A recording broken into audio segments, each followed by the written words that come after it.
Welcome to HIP. నా పేరు వచ్చేసి మహేష్ సార్ అండి.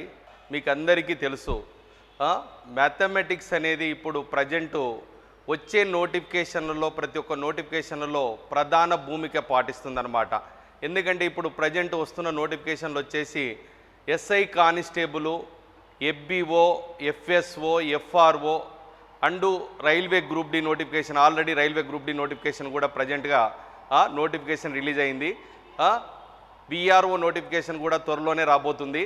కాబట్టి ప్రతి ఒక్క నోటిఫికేషన్కు మనకి ఏ నోటిఫికేషన్ చూసుకున్నా, ఎస్ఐ కానిస్టేబుల్ చూసుకున్నా, తర్వాత ఎఫ్బిఓ, ఎఫ్ఎస్ఓ, ఎఫ్ఆర్ఓ చూసుకున్నా, తర్వాత నెక్స్ట్ విఆర్ఓ తీసుకున్నా, తర్వాత రైల్వే గ్రూప్ డి తీసుకున్నా, మ్యాథమెటిక్స్ అనేది చాలా ఇంపార్టెంట్ అనమాట. ఇప్పుడు ఎఫ్బిఓ కానీ, ఎఫ్ఎస్ఓ కానీ, ఎఫ్ఆర్ఓ కానీ ఎందుకు ప్రిపేర్ కావాలి, ఏ విధంగా ప్రిపేర్ కావాలి అనేది, ఎందుకంటే అందరూ ఏమనుకుంటారంటే ఎస్ఐ కానిస్టేబుల్ కోచింగ్ తీసుకుంటే ఎఫ్బిఓను, ఎఫ్ఎస్ఓను, ఎఫ్ఆర్ఓను సాధించవచ్చని ప్రతి ఒక్కరు అనుకుంటారు. కానీ ఎప్పటికే కానీ ఎస్ఐ కానిస్టేబుల్కు, ఎఫ్బిఓ, ఎఫ్ఎస్ఓ, ఎఫ్ఆర్ఓకు చాలా డిఫరెన్స్ ఉంటుంది. ఎందుకంటే ఎఫ్బిఓ కానీ, ఎఫ్ఎస్ఓ కానీ సాధించాలంటే కంపల్సరిగా మనకు ఎస్ఐ కానిస్టేబుల్లోనేమో అర్థమెటిక్, రీజనింగ్ అనేది ఎక్కువ పార్ట్ ఉంటుంది, ప్యూర్ మ్యాథ్స్ అనేది చాలా తక్కువ పార్ట్ ఉంటుంది. కానీ మనకు ఎఫ్బిఓ తీసుకున్నామంటే అర్థమెటిక్ వచ్చేసి ఓన్లీ 15 to 20 మార్క్స్ మాత్రమే ఉంటాయి. మొత్తం 80 మార్కులు వచ్చేసి ప్యూర్ మ్యాథమెటిక్స్ ఉంటుందన్నమాట. అంటే కంపల్సరిగా ఎఫ్బిఓ కానీ, ఎఫ్ఎస్ఓ కానీ సాధించాలంటే కంపల్సరిగా మీరు అందరూ ప్యూర్ మ్యాథమెటిక్స్ మీద పట్టు సాధించాలి. ఎందుకంటే మెయిన్గా నేను ఎందుకు చెప్తున్నాను అంటే ఈ హెచ్ఐపి ఇన్స్టిట్యూట్లో ప్యూర్ మ్యాథమెటిక్స్ అనేది, ఎందుకంటే ఎస్ఐ కానిస్టేబుల్ కోచింగ్ తీసుకున్నా కంపల్సరిగా ఈ 4గిట్లో ఏదో ఒక జాబ్ కొట్టుకోపోయే విధంగా ప్రతి ఒక్కరూ సాధించే విధంగా ఎందుకంటే చెప్పబడుతుందన్నమాట. ఎందుకంటే ప్యూర్ మ్యాథమెటిక్స్ అనేది మీకు 0 లెవెల్ నుంచి హై లెవెల్ వరకు బోధించబడుతుంది. ఎందుకంటే మీకు అందరికీ తెలుసు సాధ్యమైనంత వరకు మ్యాథ్స్ అనేది, ఎందుకంటే అందరూ నాన్ మ్యాథ్స్ విద్యార్థులందరూ ప్యూర్ మ్యాథమెటిక్స్ అంటే భయపడుతుంటారు. కానీ ఆ ప్యూర్ మ్యాథమెటిక్స్ను కూడా క్షుణ్ణంగా అందరికీ అర్థమయ్యే విధంగా బోధించడానికి నేను మహేష్ సార్ మీకు బోధిస్తాడనమాట. ఇప్పుడు మెయిన్గా ఎందుకంటే ఇప్పుడు ఎఫ్బిఓ నోటిఫికేషన్ త్వరలో అంటున్నారు, ఎఫ్ఎస్ఓ నోటిఫికేషన్ వస్తుంది, ఎఫ్ఆర్ఓ నోటిఫికేషన్ వస్తుంది, తర్వాత విఆర్ఓ నోటిఫికేషన్ వస్తుంది, ఆల్రెడీ గ్రూప్ డి నోటిఫికేషన్ వచ్చింది, ఎస్ఐ కానిస్టేబుల్ భారీ నోటిఫికేషన్ ఉంది. కాబట్టి ప్రతి ఒక్కరికి నేను ఏం చెప్తున్నాను అంటే ఇప్పుడు హెచ్ఐపి ఇన్స్టిట్యూట్లో మ్యాథమెటిక్స్ అనేది ఒకరిని మించి ఒకరు బోధించే ఉద్దండులు ఇక్కడ క్లాసులు తీసుకుంటున్నారు. కాబట్టి ప్రతి ఒక్కరూ ఈ సదవకాశాన్ని ఉపయోగించుకోవాలని కోరుకుంటున్నాను. ఎందుకంటే ఇప్పుడు మామూలుగా మనకు ఎలాంటి క్వశ్చన్స్ అడుగుతున్నాడు అంటే ఇప్పుడు క్షేత్రగణితము మనకు మెన్సురేషన్ పార్ట్ మీద దగ్గర 7 ప్రాబ్లమ్స్ ఇస్తున్నాడు. మనకి ఎఫ్బిఓ కానీ, ఎఫ్ఎస్ఓ కానీ, ఎస్ఐ కానిస్టేబుల్ కానీ ప్రతి దాంట్లో మనకి ఏంటంటే మెన్సురేషన్ పార్ట్ అనేది చాలా ఎక్కువ పార్ట్ ఉంటుంది. తర్వాత నెంబర్ సిస్టమ్ వచ్చేసి యూనిట్ ప్లేస్ అన్నమాట. యూనిట్ ప్లేస్ మీద క్వశ్చన్ అడుగుతున్నాడు. యూనిట్ ప్లేస్ అంటే ఏమవుతుంది, ఒకట్ల స్థానం విలువను కనుగొనుము అంటున్నాడు. ఒకట్ల స్థానం విలువను కనుగొనుము అంటే ఒకట్ల స్థానం విలువ అనేది ఏమవుతుంది, ఎప్పటికే కానీ ఒకట్ల స్థానం విలువను కనుక్కోవాలి అంటే ఇప్పుడు ఒకట్ల స్థానం విలువను కనుగొనుము అంటాడు.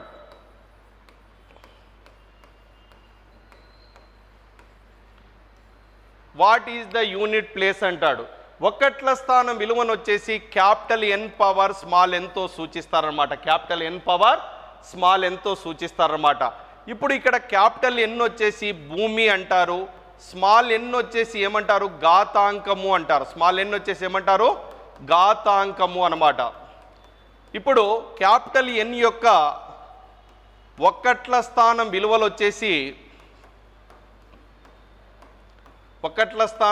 వచ్చేసి మనకు 0, 1, 2, 3, 4, 5, 6, 7, 8, 9 అనమాట. అంటే unit place value is denoted by capital N power small N అనమాట. Capital N is called base, small N is called power or index అనమాట. Capital N unit place values are 0, 1, 2, 3, 4, 5, 6, 7, 8, 9 అనమాట.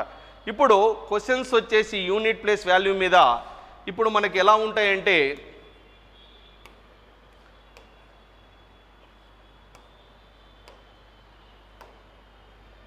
ఇప్పుడు 250 పవర్ ఆఫ్ 78లోని ఒకట్ల స్థానం విలువను కనుగొనుము అంటాడు. ఒకట్ల స్థానం విలువను కనుగొనుము అంటే ఇప్పుడు 250 పవర్ ఆఫ్ 78 అన్నాడు. 250 పవర్ ఆఫ్ 78లోని ఒకట్ల స్థానం విలువను కనుగొనుము అంటే ఒకట్ల స్థానంలో ఏముంది, ఇక్కడ 0 ఉందన్నమాట. 0ను నువ్వు ఎన్నిసార్లు మల్టిప్లై చేసినా ఏమవుతుంది, 0 × 0 0, 0 × 0 0, 0 × 0 0 అనమాట. అంటే what is the unit place values of 250 power of 78?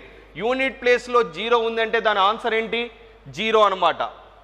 ఇప్పుడు 151 పవర్ ఆఫ్ 96లోని ఒకట్ల స్థానం విలువను కనుగొనుము అంటాడు. ఒకట్ల స్థానం విలువను కనుగొనుము అంటే ఒకట్ల స్థానంలో 1 ఉందంటే 1ను ఎన్ని టైమ్స్ మల్టిప్లై చేసినా ఏమవుతుంది, 1 × 1 1, 1 × 1 1, 1 × 1 1 అంటే 1ను ఎన్ని టైమ్స్ మల్టిప్లై చేసినా ఏమవుతుంది, 1 వస్తుంది. తర్వాత నెక్స్ట్ 125 పవర్ ఆఫ్ 126లోని ఒకట్ల స్థానం విలువను కనుగొనుము అంటే ఏమవుతుంది, ఇప్పుడు యూనిట్ ప్లేస్లో 5 ఉందంటే మనకు ఆన్సర్ ఏమవుతుంది, 5 వస్తుంది అనమాట. యూనిట్ ప్లేస్ వాల్యూ ఏమొస్తుంది, 5. అంటే 125 పవర్ ఆఫ్ 126లోని ఒకట్ల స్థానం విలువను కనుగొనుము అంటే ఏమవుతుంది, ఇప్పుడు యూనిట్ ప్లేస్ వాల్యూ 5 ఉందంటే కంపల్సరీ మనకి ఏమొస్తుంది, 5 వస్తుంది అనమాట. ఎందుకంటే నువ్వు 5ను ఎన్ని టైమ్స్ మల్టిప్లై చేసినా ఏమవుతుంది, 5 × 5 × 5 × 5, 5 5 జా 25, 5 5 జా 25, 5 5 జా 25. యూనిట్ ప్లేస్ వాల్యూ ఎప్పుడు ఏమొస్తుంది, 5 వస్తుంది అనమాట. అంటే యూనిట్ ప్లేస్ వాల్యూ 0 అయిందంటే then the answer is equal to ఏంటి, 0 అనమాట. యూనిట్ ప్లేస్ వాల్యూ 1 ఉందంటే then the answer is equal to ఏమవుతుంది, 1. యూనిట్ ప్లేస్ వాల్యూ 5 ఉందంటే దాని ఆన్సర్ వచ్చేసి ఏమవుతుంది, 5 అనమాట. తర్వాత నెక్స్ట్ వచ్చేసి 256 పవర్ ఆఫ్ 78లోని ఒకట్ల స్థానం విలువను కనుగొనుము అంటే ఏమవుతుంది, 256 పవర్ ఆఫ్ 78 అన్నాను.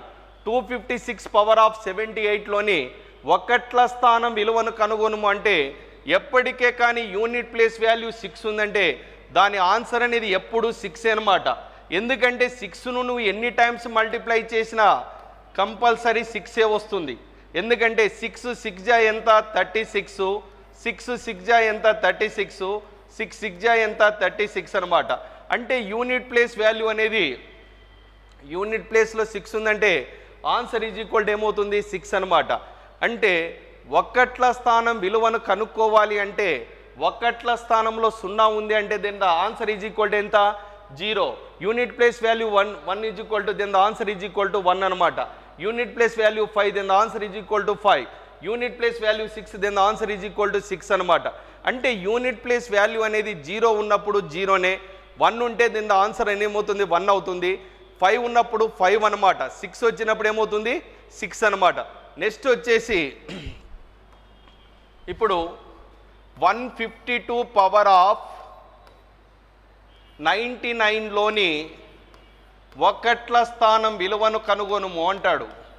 ఒకట్ల స్థానం విలువను కనుగొనుము అంటే what is the unit place values of 152 power of 99 అనమాట. 152 పవర్ ఆఫ్ 99 ఒకట్ల స్థానం విలువను కనుగొనుము అంటున్నాడు. ఇప్పుడు పవర్ వచ్చేసి ఇక్కడ ఎంత ఉంది, 99 అనమాట. పవర్ వచ్చేసి ఎంత ఉంది, 99. ఇప్పుడు ఇక్కడ మనకు వచ్చేసి ఓన్లీ ఒకట్ల స్థానంలో 0 వస్తే 0 అని చెప్పాను. ఒకట్ల స్థానంలో 1 వస్తే 1, 5 వస్తే 5, 6 వస్తే 6, రిమైనింగ్ ఎనీ వాల్యూ అనమాట. 2 కానీ 3 కానీ నెక్స్ట్ వచ్చేసి ఏమవుతుంది, 2 కానీ 3 కానీ 4 కానీ 7 కానీ 8 కానీ 9 ఏ వాల్యూ ఇచ్చినా కంపల్సరీ పవర్ను 4 చేత భాగించాలి. పవర్ని ఎంత చేత భాగించాలి, 4 చేత భాగించాలి. ఎందుకు 4 చేత భాగించాలి అంటే ఇప్పుడు చూడండి, ఇక్కడ 2 పవర్ 1 ఈజ్ ఈక్వల్ టు ఎంత అవుతుంది, 2. 2 స్క్వేర్ ఈజ్ ఈక్వల్ ఎంత అవుతుంది 4. 2 క్యూబ్ ఈజ్ ఈక్వల్ ఎంత 8. తర్వాత నెక్స్ట్ వచ్చేసి 2 పవర్ 4 ఈజ్ ఈక్వల్ టు 16 అనమాట. 2 పవర్ 4 ఈజ్ ఈక్వల్ టు 16 అనమాట. 2 power 1 is equal to 2. 2 square is equal to 4. 2 cube is equal to 8. 2 power 4 is equal to ఎంత 16 అనమాట. ఇప్పుడు 99 2 పవర్ 5 ఈజ్ ఈక్వల్ టు ఎంత అవుతుంది 32 అనమాట. 2 పవర్ 6 ఈజ్ ఈక్వల్ టు ఎంత 64. 2 power 7 is equal to ఎంత 128.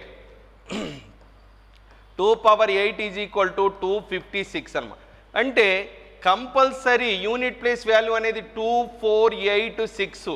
2486 అంటే యూనిట్ ప్లేస్ వాల్యూ అనేది 4 టైమ్స్కి ఒకసారి రిపీట్ అవుతుంది కాబట్టి కంపల్సరీగా 4 టైమ్స్కి ఒకసారి 2486. 2486 అంటే 4 టైమ్స్కి ఒకసారి రిపీట్ అవుతుంది కాబట్టి ఇచ్చిన ఘాతాంకాన్ని 4 చేత భాగించాలి. డివైడెడ్ బై 4 అనమాట. ఇచ్చిన ఘాతాంకాన్ని ఎంత చేత భాగించాలి 4 చేత భాగించాలి. 4 రెంట్లు ఎంత 8. 4 2 జా 8. 4 4 జా ఎంత 16. రిమైండర్ ఎంత వచ్చింది 3 అనమాట. ఈ రిమైండర్ అనేది మనకి ఇంపార్టెంట్ అనమాట. ఆ రిమైండర్ ఎంత వస్తే దాన్ని మనం ఏమవుతుంది remainder value we have to take the power అనమాట. అంటే ఏమవుతుంది ఇప్పుడు 2 పవర్ 3 అనమాట. 2 పవర్ 3 ఈజ్ ఈక్వల్ టు ఎంత అవుతుంది 8. అంటే 152 పవర్ ఆఫ్ 99లోని ఒక్కట్ల స్థానం విలువను కనుగొనమంటే 2 పవర్ 3 ఈజ్ ఈక్వల్ టు ఎంత అవుతుంది 8 అనమాట. సేమ్ యాజ్ ఇట్ ఈజ్ ఏదైనా ఇవ్వని 253 పవర్ ఆఫ్ 77లోని ఒక్కట్ల స్థానం విలువను కనుగొనుము అంటాడు. ఎమ్మడే పవర్ను డివైడెడ్ బై 4 అనమాట. Power divided by 4. 4 1 జా ఏమవుతుంది 4. 37. 4 9 జా 36 అనమాట. రిమైండర్ ఎంత వచ్చింది 1. 3 పవర్ 1 ఈజ్ ఈక్వల్ టు ఏమవుతుంది 3 అనమాట. 3 పవర్ 1 ఈజ్ ఈక్వల్ టు 3. అంటే 253 పవర్ ఆఫ్ 77లోని ఒకట్ల స్థానం విలువను కనుగొనుము అంటే 3 పవర్ 1 ఈజ్ ఈక్వల్ టు ఎంత అవుతుంది 3 అనమాట. అంటే 3 పవర్ 1 ఈజ్ ఈక్వల్ టు 3. అంటే యూనిట్ ప్లేస్ వాల్యూ అనేది ఇక్కడ పవర్ ఎంత ఉంది 1 కాబట్టి 3 పవర్ 1 ఈజ్ ఈక్వల్ టు 3 అనమాట. ఇప్పుడు ప్రాబ్లమ్స్ వచ్చేసి మనకు మెయిన్గా ఇది బేసిక్ అనేది తెలిస్తేనే యూనిట్ ప్లేస్ వాల్యూస్ మీద ఏ ప్రాబ్లం ఇచ్చినా మనం ఫైండ్ అవుట్ చేయొచ్చు అనమాట. ఇప్పుడు 252 power of 79 into 153 power of 96 into 256 power of 94లోని ఒకట్ల స్థానం విలువను కనుగొనుము అంటాడు. What is the unit place values of 252 power of 79 into 153 power of 96 into 256 power of 94లోని ఒకట్ల స్థానం విలువను కనుగొనుము అంటున్నాడు. ఇప్పుడు మనకు వచ్చేసి ఒకట్ల స్థానంలో ఏముంది ఇక్కడ 2 ఉంది. 2 ఉన్నప్పుడు ఏం చేయాలి ఘాతాంకాన్ని ఎంత చేత భాగించాలి 79ను 4 చేత డివైడెడ్ బై చేయాలి. 4 1 జా 4 ఎంత 39 అనమాట. 4 9 జా ఎంత అవుతుంది 36. రిమైండర్ ఎంత వచ్చింది 3. అంటే 2 పవర్ 3 ఈజ్ ఈక్వల్ టు ఎంత అవుతుంది 8. అంటే దీని వాల్యూ మొత్తం యూనిట్ ప్లేస్ వాల్యూ ఎంత వచ్చింది 8. 96 డివైడెడ్ బై 4. 4 2 జా 8. 4 4 జా ఎంత 16. రిమైండర్ ఎంత వచ్చింది 0. Remainder is equal to 0. Then the power is equal to 4 అనమాట. Then the power is equal to 4. ఎందుకంటే రిమైండర్ 0 వచ్చిందంటే ఘాతాంకం అనేది ఎంత తీసుకోవాలి 4గా తీసుకోవాలి. రిమైండర్ 0 అంటే 0 వాల్యూను మనం ఏం తీసుకోవాలి పవర్ 4గా తీసుకోవాలి. అంటే 3 పవర్ 4. రిమైండర్ 0 ఉంది అంటే కంపల్సరిగా దాని యొక్క ఘాతాంకం విలువ ఏం రాసుకోవాలి 4 రాసుకోవాలి. 3 power 4 is equal to 3 into 3 into 3. 3 3 జా ఎంత 9. 3 3 జా ఎంత 9. 9 9 జా ఏమవుతుంది 81, అంటే యూనిట్ ప్లేస్ వాల్యూ ఎంత ఉంది 1 అనమాట. అంటే 3 పవర్ 153 పవర్ ఆఫ్ 96 వాల్యూ ఎంత వచ్చింది 1 అనమాట. తర్వాత 256 అనమాట, 256 పవర్ ఆఫ్ 94 అన్నాడు. 94 అంటే యూనిట్ ప్లేస్లో 6 ఉంది కాబట్టి దాని ఆన్సర్ ఏంటి 6 అనమాట. యూనిట్ ప్లేస్లో 0 ఉంటే 0, 1 ఉంటే 1, 5 ఉంటే 5, 6 ఉంటే 6 అనమాట. అంటే 252 పవర్ ఆఫ్ 79 యొక్క విలువ 8 వచ్చింది, 153 పవర్ ఆఫ్ 96 యొక్క విలువ 1 వచ్చింది, 256 పవర్ ఆఫ్ 94 యొక్క విలువ ఎంత వచ్చింది 6 అనమాట. అంటే మొత్తం టోటల్ వచ్చేసి ఏమవుతుంది 8 ఇంటూ 1 ఇంటూ 6 అనమాట. 8 6 జా ఎంత అవుతుంది 48 అనమాట. 8 6 జా ఎంత 48 అనమాట. అంటే ఒక్కట్ల స్థానం విలువ ఎంత అంటే ఏమవుతుంది, what is the unit place value అంటే ఆన్సర్ ఏంటి 8 అనమాట. What is the unit place value అంటే ఏమవుతుంది 8 అనమాట.